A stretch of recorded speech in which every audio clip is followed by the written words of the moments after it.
สบายดีทุกคนมื้อนี้จะพาพวกท่านไปเบิ่งบรรยากาศทุ่งนาเนาะอยู่เมืองแอดแขวงหัวพันทุ่งนาตอนเช้างามเนาะ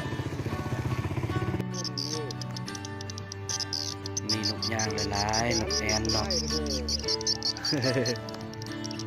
ระดับเท่า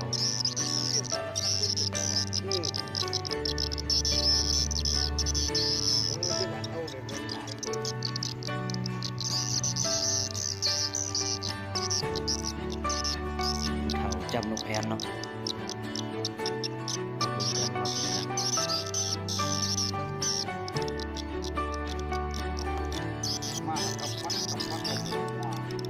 นี่ได้หลายพอสมควรพอเท่าเป็นว่าได้18 โตแล้วยังเห็นบินมาหลายอยู่เก็บอีกน้อยนกนอนเนาะเพิ่มของ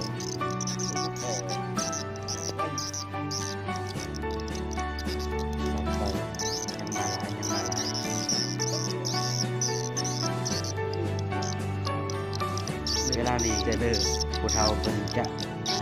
เอาเม็ดล้อไปมัดไว้ที่กันเดินเนาะให้พวกสายมันบินพอหมูหูมันมาเห็นมันจะบินลงมาซื้อของมันเนาะแต่ละมือกับหมานอยู่วันนี้หมานเป็นเบิ้งลูกเหลือ3 ตัวลงตัวขาวนี่ไป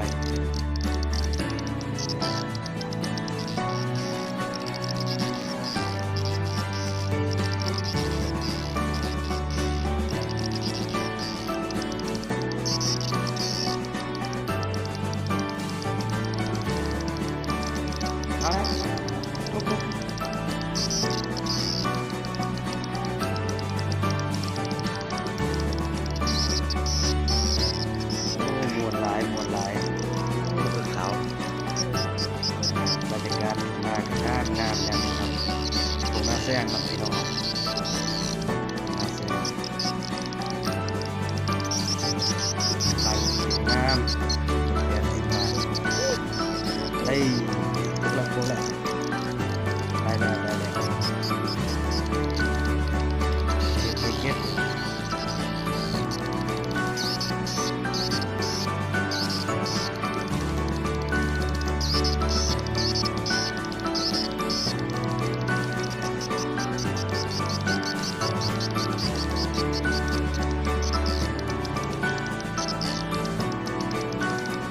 ไปแล้วยังบ่ลงครับยังบ่ลง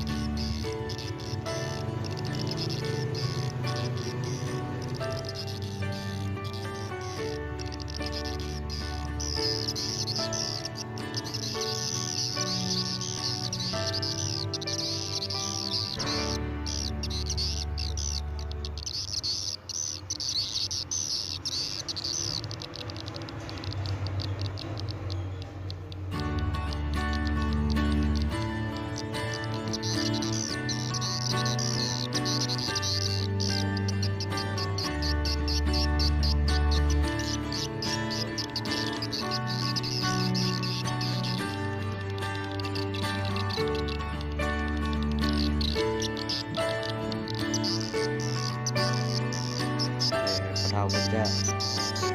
ทบเส้นมามือซ้ายนี่มันทบหรือตะนกเมตอหันบินเนาะเดี๋ยวขวาเพิ่นเตรียมจะดึงหรือจะลายมันพวกเอาบินแซวลงมาเนาะเป็นโตเนาะตัวนั้นบ่ยักหาวหรอกโอ้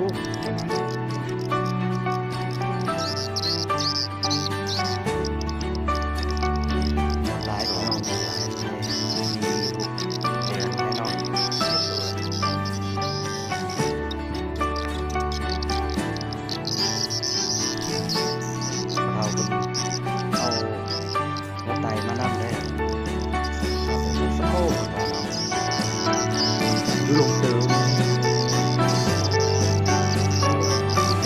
เดี๋ยวออก